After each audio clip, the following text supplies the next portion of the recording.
Hi everyone, welcome to StudyWin. I am Arav and I hope you all are fine and doing great. ये language geography का second lecture है and इस video में हम जानेंगे कि लिंग्विस्टिक फैमिलीज क्या होती हैं एंड कैसे क्लासिफिकेशन की जाती है। लास्ट वीडियो में हमने लैंग्वेज को डिटेल में समझा था। If you haven't watch that video then do watch it please. ये series geography honours and civil services exams के लिए काफ़ी ज़्यादा हेल्पफुल रहने वाली है। Let's start without wasting any time. So first understand कि लिंग्विस्टिक फैमिलीज का मतलब क्या है। सो जिस तरह इंसान की फैमिली में जो लोग होते हैं उन सबके एक ही पूर्वज होते हैं, सेम ऐसा ही केस है लैंग्वेजेस के साथ। तो देखिए सिंपल वर्ड्स में लिंग्विस्टिक फैमिली का मतलब होता है फैमिली ऑफ लैंग्वेजेस।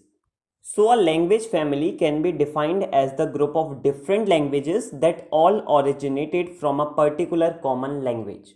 तो लिंग्विस्टिक फैमिली, जिसको हम लैंग्वेज फैमिली भी कहते हैं, उसको आप ऐसे डिफाइन करते हैं कि एक ऐसा ग्रुप जिसमें सारी लैंग्वेजेस एक ही कॉमन लैंग्वेज से डेवलप हुई हैं या इवॉल्व हुई हैं, that group is called linguistic family. एक लिंग्विस्टिक फैमिली की सारी लैंग्वेजेस एक ही एंसेस्ट्रल लैंग्वेज से डेवलप होती हैं एंड उस कॉमन एंसेस्ट्रल लैंग्वेज को हम प्रोटो लैंग्वेज कहते हैं। सो जो लैंग्वेजेस प्रोटो लैंग्वेज से डेवलप होती हैं उन्हें हम डॉटर लैंग्वेज कहते हैं। सो डिफरेंस समझिए कि जिस लैंग्वेज से डॉटर लैंग्वेज डेवलप होती हैं that is proto language.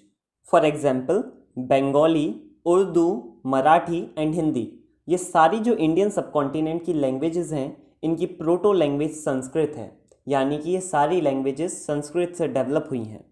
And Bengali, Urdu, Marathi, Hindi ये सारी संस्कृत की डॉटर लैंग्वेजेस हुई। आई होप ये चीज़ आपको समझ आ गई होगी। वर्ल्ड में मोर देन 7,000 लैंग्वेजेस हैं एंड बहुत सारी लैंग्वेजेस एक ही लिंग्विस्टिक फैमिली से बिलोंग करती हैं। आपको ये जानकर मे बी सरप्राइज हो बट इंग्लिश एंड हिंदी दोनों एक ही लैंग्वेज फैमिली का पार्ट हैं and that is Indo European linguistic family. जब हम आगे लैंग्वेज फैमिली को देखेंगे तो आपको ऐसा लगेगा इसे देखकर कि ये लैंग्वेज ओरिजिनेशन का ही एक ट्री मॉडल है। सबसे टॉप पर आपको एंसेस्ट्रल लैंग्वेज या फैमिली का नाम दिखेगा एंड देन आपको डॉटर लैंग्वेजेस दिखेंगी। ये जो लैंग्वेज फैमिलीज़ होती हैं इन्हें हम सब डिवाइड भी कर सकते हैं स्मॉलर यूनिट्स में एंड इन स्मॉलर यूनिट्स को हम लोग ब्रांच कहते हैं। Like Indo European linguistic family की बात करें तो आपको बहुत सारी ब्रांचेस नज़र आ जाएंगी, like Germanic, romance, Slavic, Indo Iranian, Celtic etcetera. Generally world की मोस्ट ऑफ द लैंग्वेजेस किसी न किसी लिंग्विस्टिक फैमिली से बिलोंग करती हैं, यानी कि उनकी एक प्रोटो लैंग्वेज है जिससे वो डेवलप हुई हैं। बट कुछ ऐसी भी लैंग्वेजेस हैं जिनकी कोई प्रोटो लैंग्वेज नहीं है, यानी कि उनका किसी भी दूसरी लैंग्वेज के साथ कोई रिलेशन नज़र नहीं आता। ऐसी लैंग्वेजेस को आप किसी भी एक लिंग्विस्टिक फैमिली के अंदर नहीं रख सकते एंड ऐसी लैंग्वेजेस को हम लैंग्वेज आइसोलेट्स या सिंपली आइसोलेट्स कहते हैं। लैंग्वेज आइसोलेट्स के एग्जाम्पल की बात करें तो साउथ वेस्टर्न यूरोप के कुछ एरियाज़ में बोली जाने वाली बैस्क लैंग्वेज एक आइसोलेट है। ये किसी भी लिंग्विस्टिक फैमिली का पार्ट नहीं है। एक और एग्जाम्पल है पिराहा लैंग्वेज का। सो ये पिराहा लैंग्वेज ब्राज़ील के अमेज़न रेन फॉरेस्ट में रहने वाले पिराहा कम्युनिटी के लोग बोलते हैं एंड ये भी एक आइसोलेट है। सो हम लिंग्विस्टिक फैमिलीज़ के बारे में पढ़ रहे हैं एंड हमने प्रोटो लैंग्वेज के बारे में जाना, अभी हमने आइसोलेट्स को भी कवर किया। सो आपके मन में एक छोटा सा ख्याल आ रहा होगा कि हम इन क्लासिफिकेशन को करते किस बेसिस पर हैं, या फिर हम इन लैंग्वेज को कैसे एक ग्रुप में क्लासीफाई करते हैं। सो देखिए, इन एंसेस्ट्रल लैंग्वेजेस या प्रोटो लैंग्वेजेस को हम डायरेक्टली तो पता नहीं कर पाते, लेकिन कुछ कंपैरेटिव मेथड्स लगाकर आप बहुत हद तक प्रोटो लैंग्वेज को ट्रेस कर सकते हैं। एक ही प्रोटो लैंग्वेज से जो डॉटर लैंग्वेजेस डेवलप होती हैं उनमें वर्ड्स सिमिलर होते हैं, तो आप उनके वर्ड्स को कंपेयर करके एक कॉमन एंसेस्ट्रल लैंग्वेज को रिकॉग्नाइज कर सकते हैं।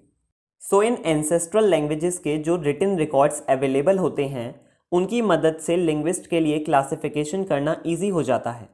सो रोमांस लैंग्वेजेस के एग्जाम्पल से आपको ये पिक्चर आसानी से क्लियर हो जाएगी। तो देखो, इंडो यूरोपियन लिंग्विस्टिक फैमिली की ही ब्रांच है romance branch. French, Italian, Portuguese, Spanish and और भी कई सारी लैंग्वेजेस इस ब्रांच का पार्ट हैं। एंड अब आप ध्यान से देखिएगा कि रोमांस लैंग्वेजेस में वाटर के लिए क्या क्या वर्ड्स यूज़ किए जाते हैं। सो इटालियन में वाटर को एक्वा बोलते हैं, स्पेनिश में एग्वा एंड पोर्टुगीज़ में भी सेम है एग्वा। आपको ये वर्ड्स देखकर बहुत ज़्यादा सिमिलर लग रहे होंगे। सो इन लैंग्वेजेस का कोई तो रिलेशन होगा, तभी तो ये सिमिलरिटी देखने को मिली। सो रोमांस लैंग्वेजेस की एंसेस्ट्रल लैंग्वेज है लैटिन एंड लैटिन लैंग्वेज के हमारे पास काफ़ी सारे रिटन रिकॉर्ड्स अवेलेबल थे। इसीलिए हमने हिस्टोरिकली अवेलेबल डॉक्यूमेंट्स की मदद से इस एवोल्यूशन को ट्रेस किया। रोमांस लैंग्वेजेस के बारे में हम और अच्छे तरीके से नेक्स्ट वीडियो में समझेंगे। तब तक चिल होकर सुनते रहिए एंड समझते रहिए। नाउ लैटिन लैंग्वेज के हमारे पास रिटन रिकॉर्ड्स अवेलेबल थे, तो हमने इजीली एवोल्यूशन को ट्रेस कर लिया एंड क्लासिफिकेशन कर दी।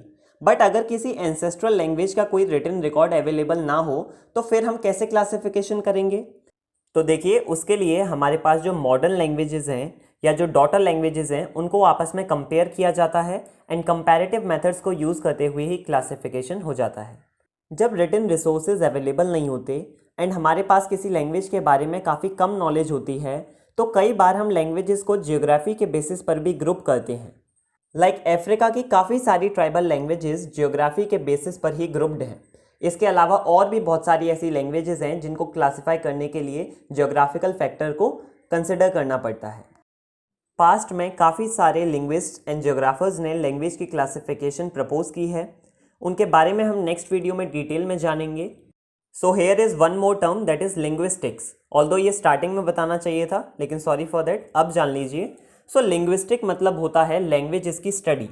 सो linguistics is the scientific study of human languages, how they evolve, what does the word mean, and all of this is a part of linguistics. And जो languages की study करते हैं उनको हम बोलते हैं लिंग्विस्ट। सो linguistics काफ़ी कॉम्प्लिकेटेड स्टडी है and language classification is not that much easy. Time के साथ लैंग्वेजेस और ज़्यादा इवॉल्व करती हैं एंड धीरे धीरे बहुत सारे पैटर्न्स चेंज हो जाते हैं। सो आई होप ये सारी बातें आपको समझ आ रही होंगी। So this is all for now. अगर आपका कोई डाउट बाकी रह गया है so you can mention in the comments और you can directly messages on our Instagram official. So आप एक छोटा सा काम करिए कि आप जिस भी लैंग्वेज में बात करते हैं, जो भी आपकी लोकल लैंग्वेज है, उसमें हमारे कमेंट सेक्शन में आप प्लांट अ ट्री मेंशन करिए। It would be interesting to read in your local languages. I hope आपको वीडियो से कुछ नया सीखने को मिला हो। अगर वीडियो पसंद आया हो तो लाइक शेयर सब्सक्राइब करने की कोई ज़रूरत नहीं है, लेकिन please plant a tree, save water and plastic को कम से कम यूज़ करिए। Thanks for watching. Stay safe, stay happy, have a good day.